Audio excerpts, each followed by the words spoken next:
Bine v-am regăsit la un episod de pe acest canal. Aceasta este prima colecție pe anul 2022-2023. Comanda este Pipi Robun. Începem cu cutia mică unde sunt petardele, iar cutia mare sunt artificii. Și începem cu ceva piccolo. Una, două, trei, patru, cinci, și cât și calcea rătăcitii de piccolo de la Fire Show.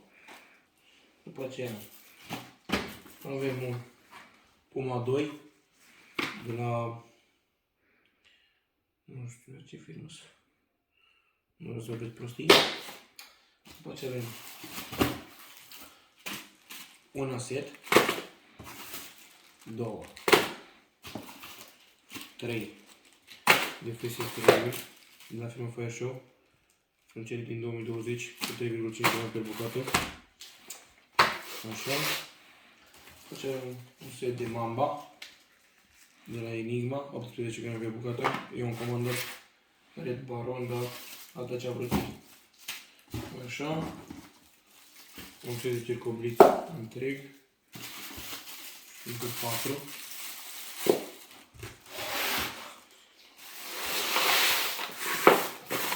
Poate și la artificii. Așa.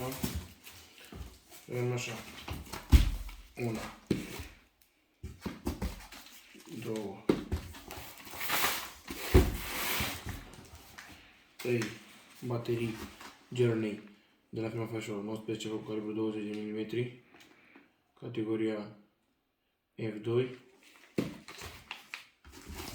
După aceea, două baterii Red Rubber de la firma Fire Show, 19 focuri, calibru 20. După aceea, un Bing Bang Venus, tot de la firma Fire Show, 25 de focuri, 20 de mm calibru. După aceea, mai avem un Grand Festival, 25 de focuri, calibru 20 de mm. Mai avem un Happy Light de la firma Fire Show, 49 de focuri, calibru 20 de mm. Și piesa de rezistență pe acesta am zis să încerc ceva nou. Da? Baterie Ice Cream, firma Fire Show, 38 de focuri, calibru 20. Nu știu efectul, am luat-o să o încerc, n-am mai avut-o.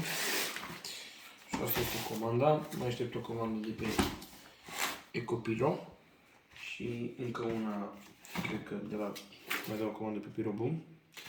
Și asta este prima colecție și ne auzim cu show de vino puternic, cum v-am învățat.